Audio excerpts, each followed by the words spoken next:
You've been trying to do it yourself. You've been trying to figure it out for yourself, how that's been working out for you.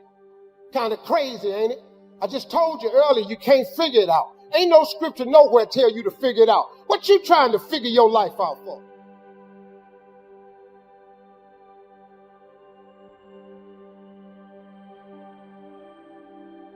It ain't yours. You ain't make it. You ain't the creator. You ain't got nothing to do with tomorrow. You can't change the past.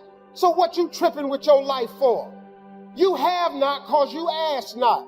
Y'all ain't never asked God, could you be rich? Most people ain't rich today because you ain't never asked God, could you be rich? I ask God every day when I was homeless. My God is faithful, and my God is powerful, and my God is in charge. At the lowest point of my life, I ask God every day, could I be rich? You know why? Because I had it up to here with being poor. I lived in a car, dog. I ain't had no backyard. I ain't had no TV. I ain't had no phone. I ain't got no bathroom. I ain't got no sink. I ask God every day, could I be rich?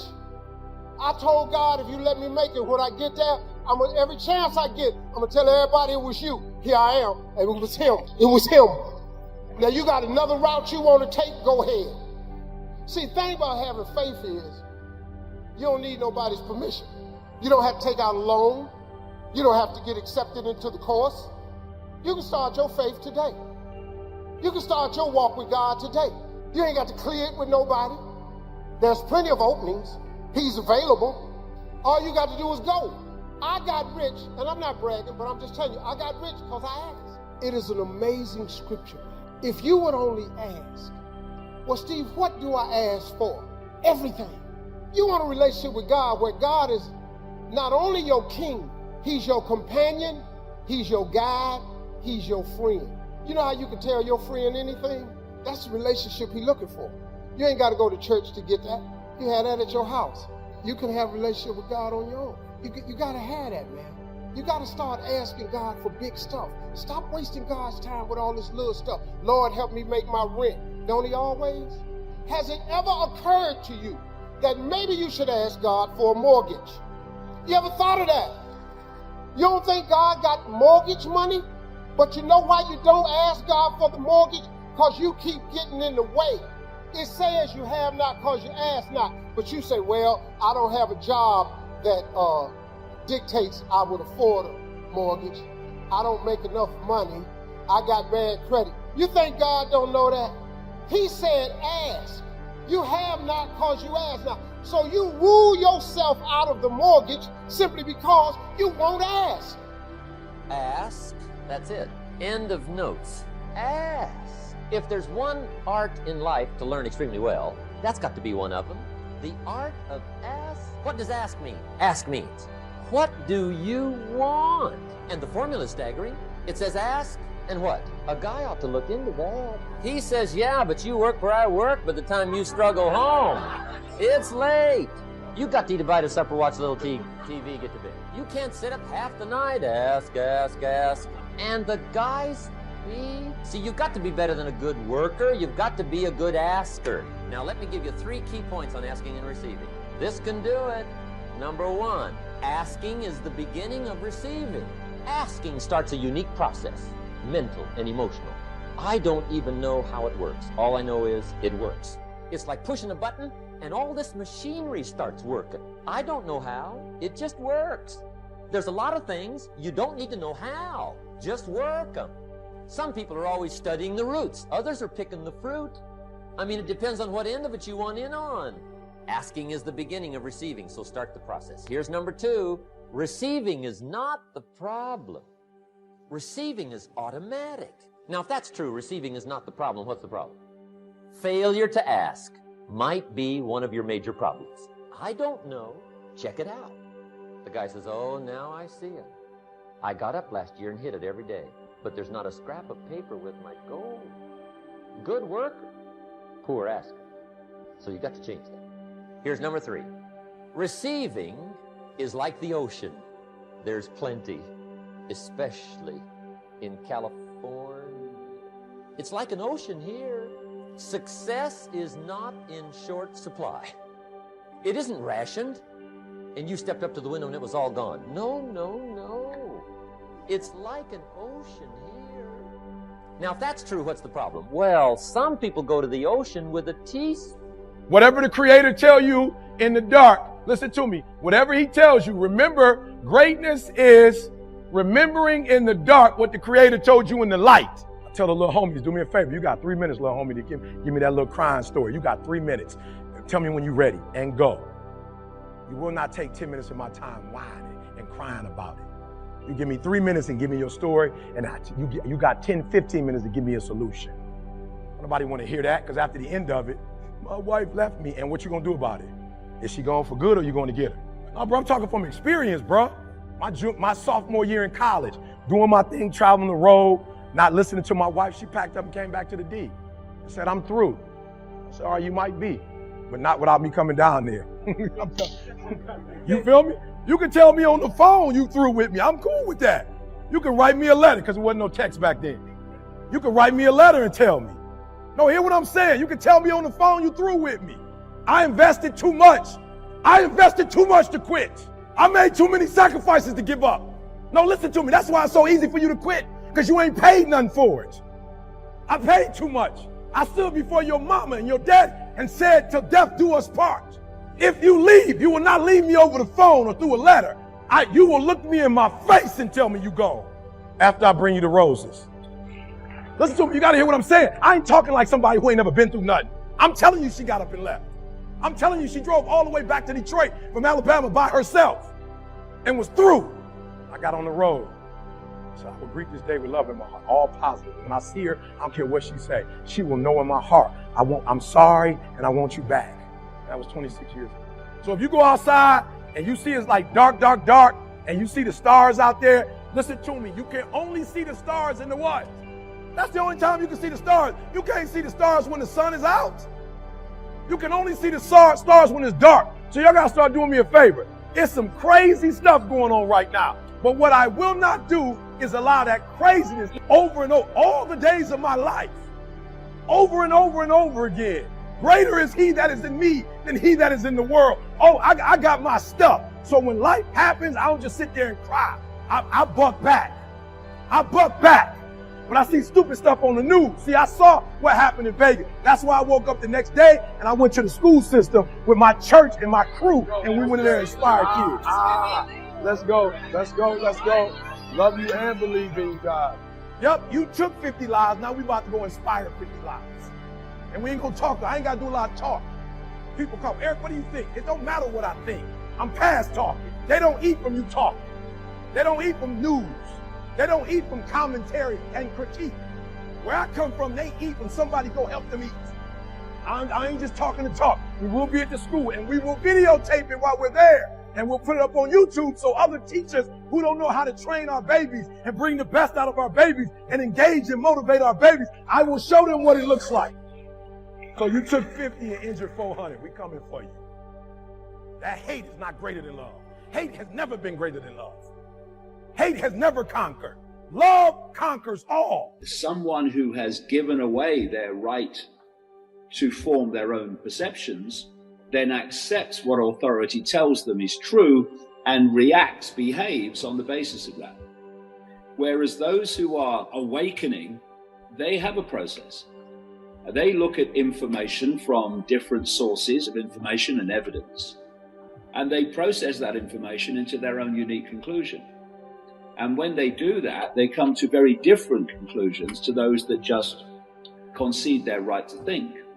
And we are seeing now, in this ever-gathering extreme of the COVID era, the very clear expressions of the difference between not controlling your perceptions and controlling your perceptions, because we are looking at two very, very different groups of people who are very different because they have very different perceptions and therefore they behave differently. These two groups have always been there to be seen throughout human history, in every culture. This is why if you look through human history, and as we perceive history anyway, the few have always controlled the many, because the great majority have always gone through this process of conceding their right to form their own perceptions and taking them from authority.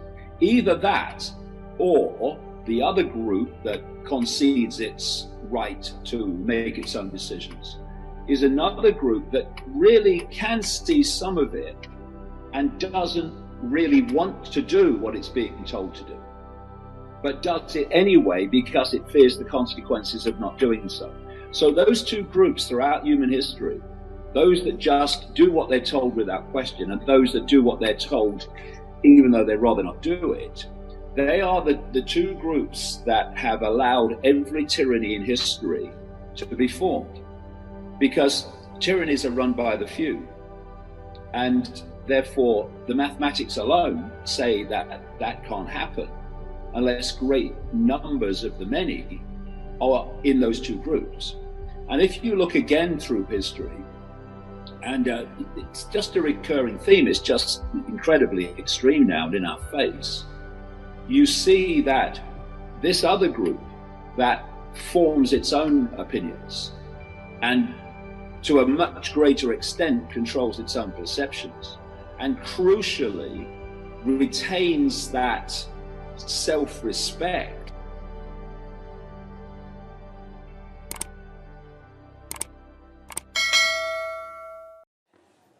Listen, getting successful, whatever you consider successful, if it's rich, whatever, it's not a magic trick.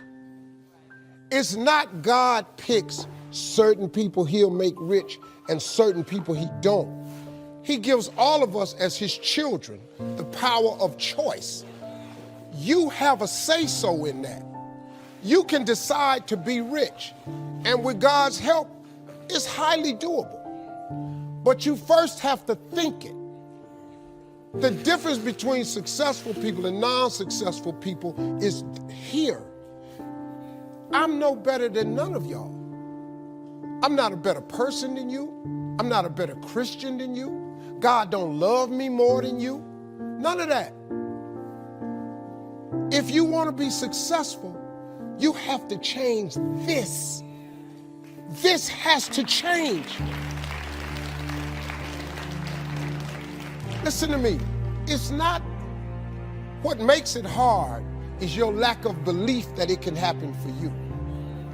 The fact of it is, though, it's very doable. See, but you got to change, though. If you keep doing what you've been doing, you're going to keep getting what you've been getting. So if you're at a place in your life and you ain't happy with it, you have to change some things. But you have to make a conscientious decision that you're going to change. And it's not dependent on anybody else. It don't matter what your mama think. It don't matter what your coworkers think. It don't matter what your siblings think. It don't matter what your children think. It don't matter. They have nothing to do with it. This decision is yours and yours alone. It's two people born in a hospital every day. It's a person that's born in the hospital that's going to get a job, and somebody born in the hospital that's going to give them a job. You get to decide which one you're going to be. You get to decide. Let me tell you something. You get to decide if I'm going to be rich, poor, mediocre, plentiful, happy, sad. You have a decision to make. Your mind, all right, here we go. This is the teaching moment. Let me give you this so you can get on with your 2019. You walk in the house, you pick up the remote control. Let me teach you how this works. And you press the power button. Well, I told you 2019 will be the best year of your life, but you have to claim it. You have to expect it to be the best year of your life. You have to live your life with the expectation that great things are coming your way. And that's how it works. Now let me teach it to you. You grab your remote, you press the power button. What do you expect to happen? You expect the TV to come on. Guess what? It come on. If you want to see Sports Center channel 46, and you press 46 and OK or select, what do you expect to come on your TV? Sports Center. And guess what show up? Sports Center. They got the concept of creating a remote from the Bible. See, God is tied to all of this. You better understand what I'm trying to tell you now. The Bible says a man is as he thinketh. God created us in his image. God thought of this world. He thought of it, so he created it. So he made you just like him, that your thoughts can create things. He made you just like him. Now you can't go make earth and heaven like he did, but you can make a better world for yourself. There is a scripture, Habakkuk 2:2. It says, write the vision and make it plain, so that he who reads it will run to it. And even though it tarry means take a long time, wait for it, for surely it will come at an appointed time. That's in the Bible. That ain't in the rich people's copy. That's in everybody's Bible. The problem is everybody don't do it. But it's right there.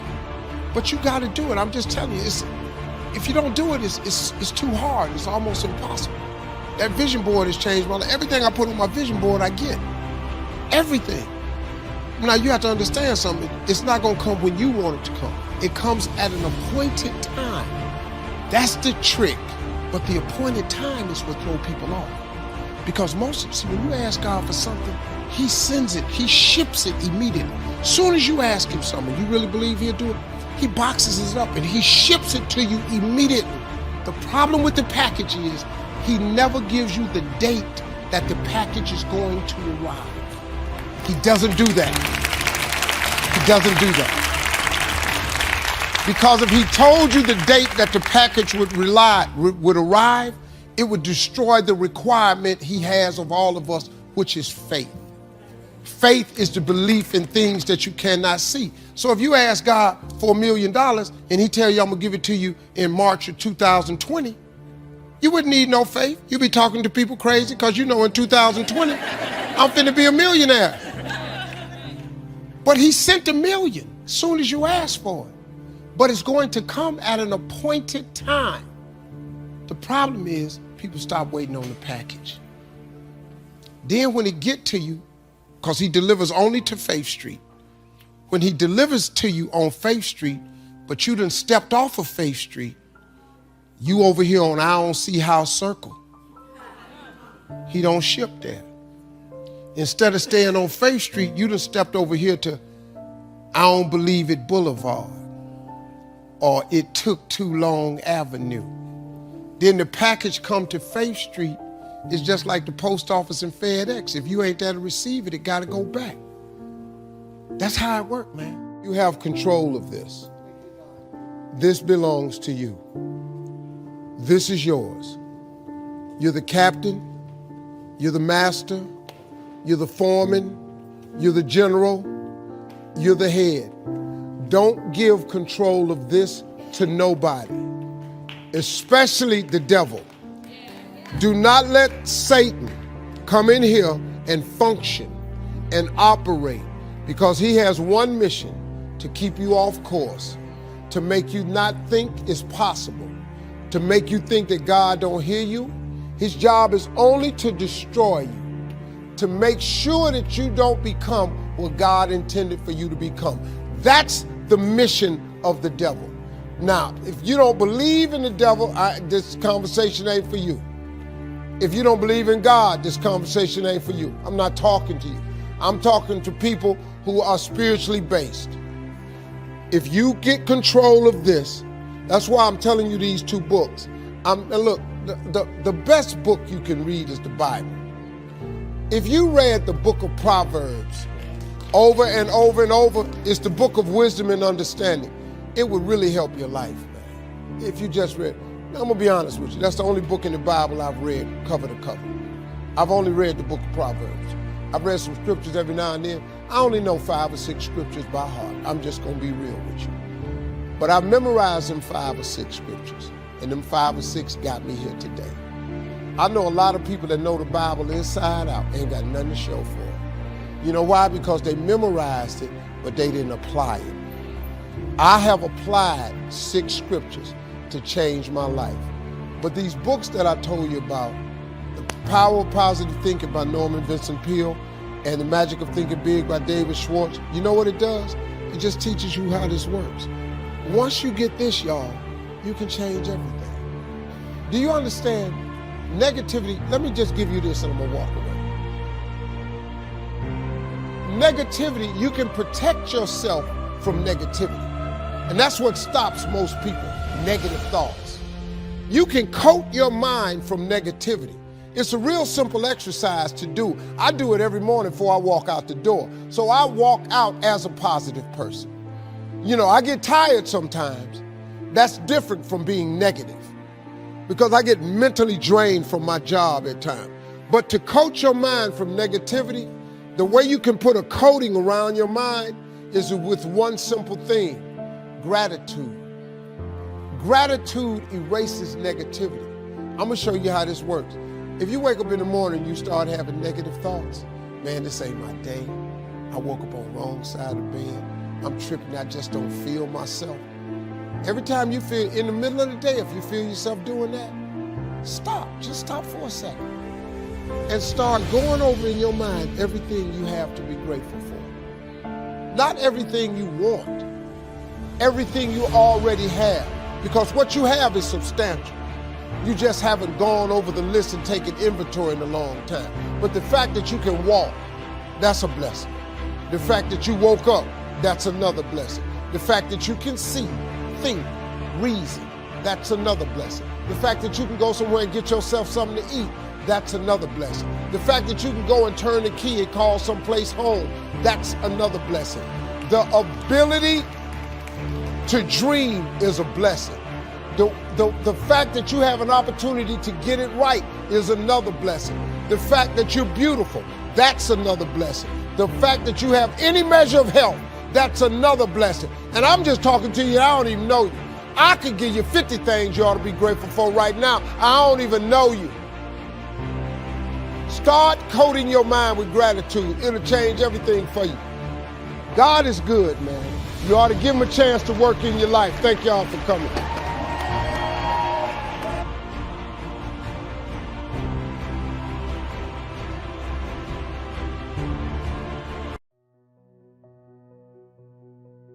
You will win if you don't quit. Even a broke clock is right twice a day. As you go through the challenges of life and you look at it and embrace whatever comes to you, don't run from it. Step toward it. Don't try and duck it like most people do. See, most people want it easy.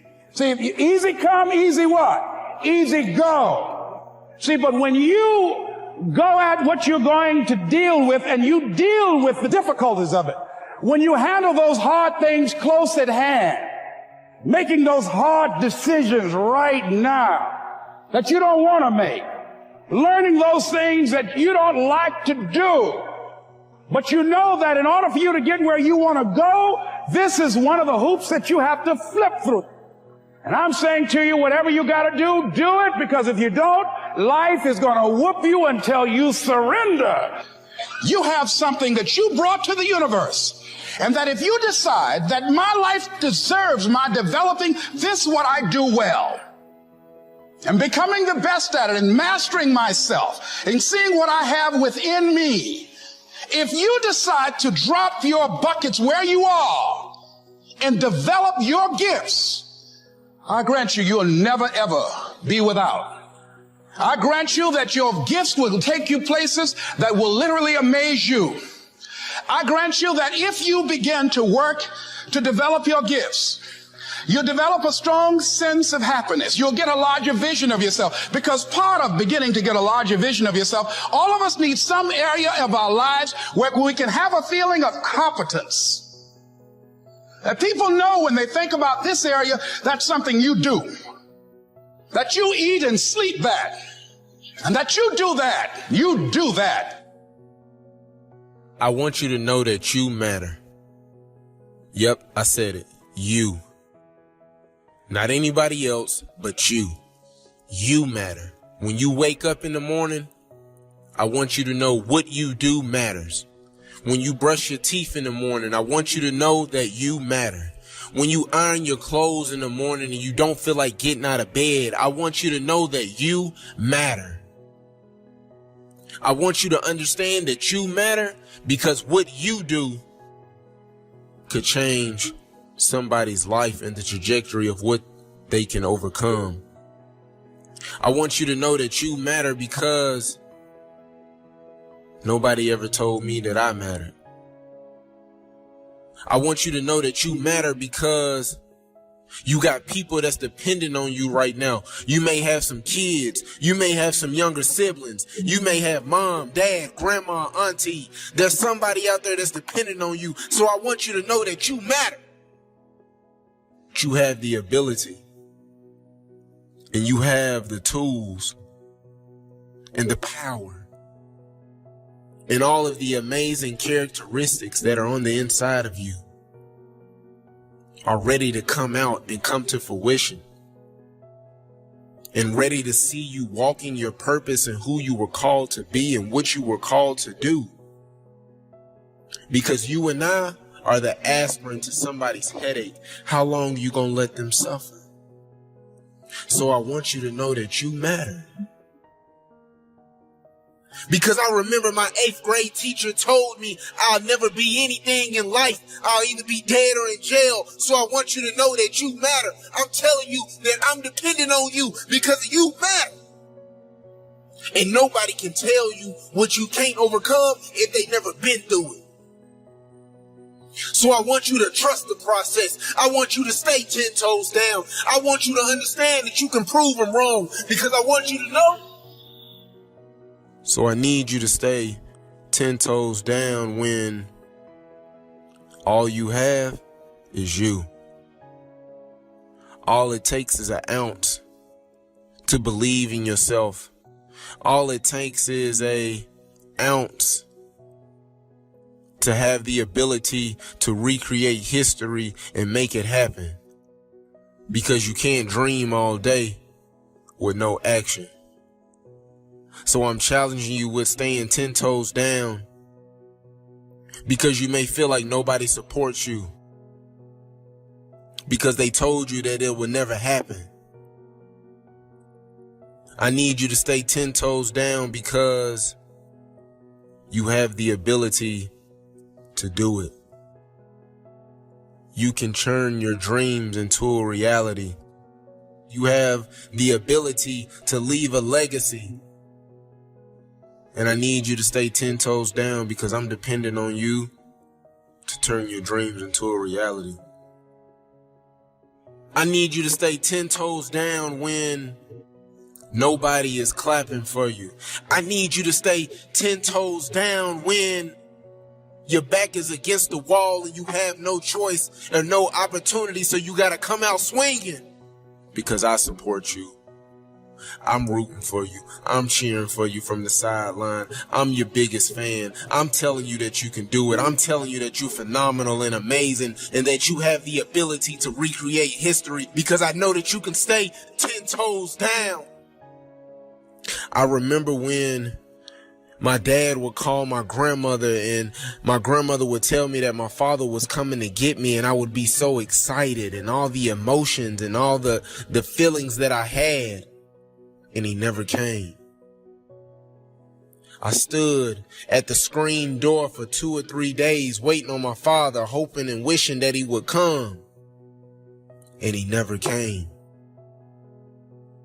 So I told myself as I got older that one day I'm going to have kids and my kids will never know what it feels like not to have their father. Because I know what it feels like.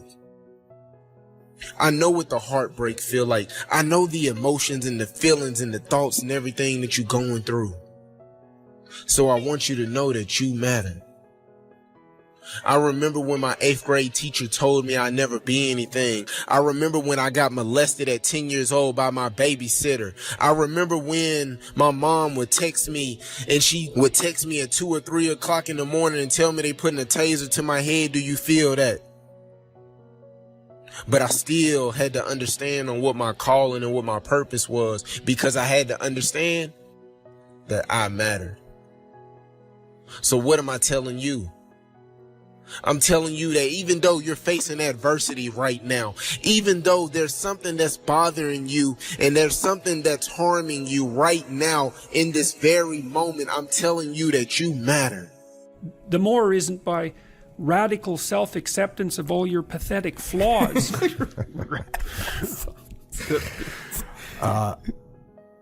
Extreme Ownership, another book you can get. It's about personal responsibility and how that will make you win as a leader. So get that book if you don't have it yet. And if you don't have it, if you have it and you want your team to be better, get the book for your team so that they start taking ownership of the problems and then the problems start getting solved. Discipline Equals Freedom, field manual. It's out. Thanks to everyone that bought it and made it into a bestseller, a New York Times bestseller, a Wall Street Journal bestseller. Those things are cool. Guess what? Appreciated. Appreciate all you out there buying the book, spreading the word. Everyone that sent pictures of 12 books stacked up that you're buying for everyone on your team or everyone you know, or you're buying them for Christmas and your dad and your uncle. Thank you for doing that. Because not only did it help the book do well and continue to help the book do well, it's also going to help those people out, in my opinion. Agree. Not that everyone's going to get it. Some people are going to go, this book is stupid. Impossible. You know, Look at it. And what we talked about earlier, some people read the book and they go, oh, I already knew that. Well, of course you did, but why didn't you do it? Why didn't you do it? Because someone obviously thinks you need to do it. So, okay, you get it. That's fine. Yeah. You know what you're supposed to do. Guess what? We all know what we're supposed to do. We all know what's going to improve our station in life and what's going to make it worse. Why aren't you doing the things that you're supposed to do? Question. I don't know. No, you got a manual. I actually do know. You want to know why? Because you lack the discipline. You lack the discipline to do the things you know you're supposed to do. Don't. Oh, you might also lack the fear. It's like it actually matters if you don't do it. It matters if you leave things undone. You leave the world in an uncompleted state. And it hurts. It hurts you, it hurts your family, it hurts your society, and it hurts the world. So if you're laying there being useless and not getting at it, then you're contributing to the catastrophe. And it's that simple. So it actually matters if you do it. And I think sometimes people don't do it because they don't understand that. You know, they're down on themselves. They don't think they matter. It's like, you matter a lot more than you think you do. And actually that's rather frightening. You know, because you think, well, wouldn't it be nice if everybody mattered? It's like, you got to think that through. If what you do matters, you better look out. So get at it, because you're going to pay for it if you don't. So. Thank you. Yes, I obviously agree with that. And a lot of people have been asking for the audio version. And like I said, it's on the MP3 platforms. It's on Google Play, iTunes, Amazon Music, Spotify. Yes. Spotify. I think you can ask your Alexa to play it, right? If you have that digital thing in your... that. If it's on Amazon Music, I think it automatically does it. I don't know for sure, but... You know. If you need some leadership support, training at your team or your business, Echelon Front, that is the leadership consulting company. It's me, Leif Babin, JP Donnell, Dave Burke. info@echelonfront.com. We'll come and get after it with you and your leadership team. If you want to keep this conversation going, you can hit all of us up on the interwebs, on Twitter, Instagram, and on the Facebook. Echo is at Echo Charles. I am at Jocko Willink. And Jordan is Jordan B. Peterson on Twitter, Jordan B. Peterson on YouTube, and Dr. Jordan B. Peterson on Facebook. And like I said, you also have the podcast as well. Echo, do you have any closing thoughts? That's it. Thank you so much. Hey, thanks for the invitation. It's been great. If you want to be successful and you want to be happy, those are the two things that's common to most people. You're looking at a person who was neither one of those for a long period of my life, man. There's a lot of had a lot of pain in my life, no more than nobody else. I just had a lot. What I learned along the way, everything that's happening to you is God is processing. Every difficult moment you're having, He just processing it. That's all He's doing. Everything you're going through is preparing you for what you ask God for. And if you need to be tough when you get to where you're going, then He gonna toughen you. If you got to be more caring along the way, He gonna let you have some trials come your way that's gonna have to produce that in you. What happened in my life was getting where I've gotten to today and where I'm even headed to, I had to be tough. So He toughened me along the way. I had to learn how to appreciate a lot, so He took everything. To really understand the value of money, I had none. To just appreciate simple things, what I'm gonna eat today, where I'm gonna wash up at, where I'm gonna bathe. He sent me through a trial of being homeless for 3 years. I lived in a car for 3 years. All of that I was going through, that I was tripping with, that I did not appreciate or understand, I understand it now, because I'm on the other side of them troubles. And I understand what all them troubles was for. And even though I did not understand or appreciate the route He took me on, it was the route I had to go on. See, the route you're on right now is the route you got to take. And it's very uniquely yours. This thing you going through, this just uniquely yours. You just got to understand you ain't the only one. You ain't the only one going through it. Now, in the order that it's going to happen, it's just yours. We all face setbacks in life and things we don't understand. When we go through loss and disappointments, it's easy to get discouraged and think that's the way it's always going to be. But our God is a God of restoration. He doesn't stop every difficulty. He doesn't keep us from every challenge. But He did promise He would pay us back for the wrongs. He would restore what was stolen. David said in Psalm 71, "You have allowed me to suffer much hardship, but you will restore me to even greater honor." The suffering is a setup. God allowed the difficulty not to make you miserable, but to restore you to greater honor. God never brings you out the same. He makes the enemy pay for bringing the trouble. When you're in tough times, you have to remind yourself that is not how your story ends. That loneliness, the bad break, the anxiety is not your destiny. Greater is coming. Greater joy, greater strength, greater relationships. That setback in your finances, the client you lost, the unfair childhood, that didn't stop your purpose. Greater opportunities are coming. Greater favor, greater influence. The enemy brought it to set you back. He didn't realize it's setting you up for God to show out in your life. He meant it for your harm. God's turning it to your advantage. When you're in difficult times, keep this phrase in your spirit. Greater is coming. God didn't bring you this far to leave you.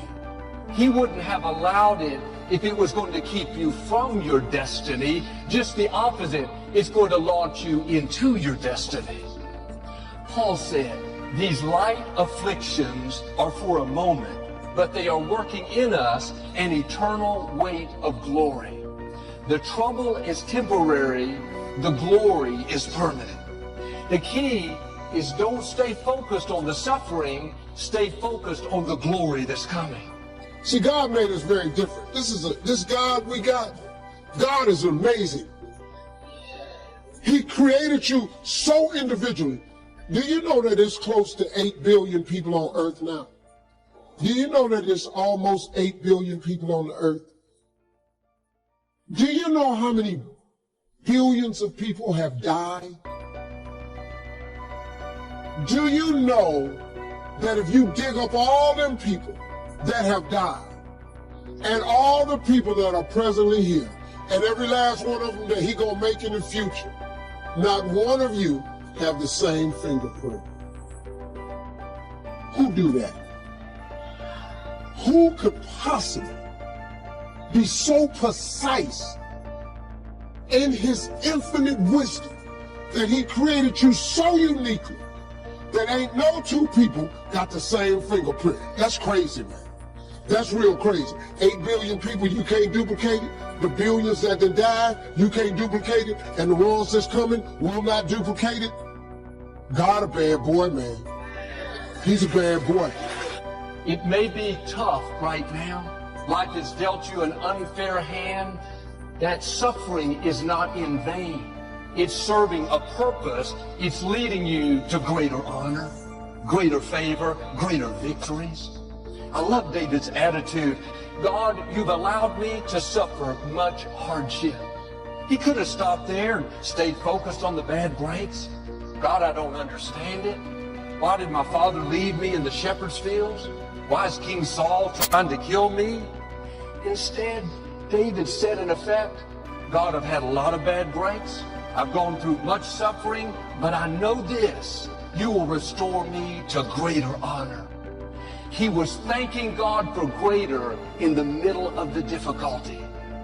When you're in tough times, you can either talk about how big the problem is, or you can talk about how big your God is. And if you're going to see the greater, you have to do like David. In the middle of the difficulty, start declaring, greater is coming. The medical report doesn't look good. While you're taking the treatment, Lord, thank you that greater health is coming. Thank you that the number of my days you will fulfill. When you're fighting depression, anxiety, fear, don't sit around thinking about how you're never going to get better. No, in the middle of the battle, Father, thank you that greater joy is coming. Thank you that you're pushing back forces of darkness. Your attitude in the suffering will determine whether you come out with greater or whether you stay where you are. 1 Peter says, after you have suffered a little while. I'm not saying that if you have faith, you'll never have suffering, never have things you don't understand. But keep the right perspective. The suffering is not permanent. After you have suffered a little while, not your whole life, not the next 20 years. Don't believe those lies that what you're going through is never going to change. You'll always struggle with the addiction. You'll always have to deal with that illness. Always have trouble at work. No, the suffering is not going to last. It didn't come to stay. It came to pass. What God started in your life, He is going to finish. But here's the key. To see the greater, you have to go through the suffering. I would love to tell you that greater comes by just being positive, by just staying in faith. But there are certain levels you can only reach by going through some things.